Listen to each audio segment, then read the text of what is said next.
அன்பே சிவமாகும், அறிவே குருவாகும். உம்மை அறிந்தாலே அட உள்ளம் தெளிவாகும்.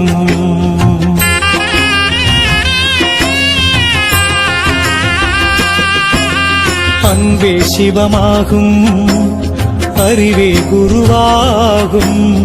உம்மை அறிந்தாலே அட உள்ளம் தெளிவாகும். எங்கே இருந்தாலும் உன்னை அறிந்து கொண்டால் நீயும் கடவுளும் ஒன்றே என்ற நிலையே உருவாகும்.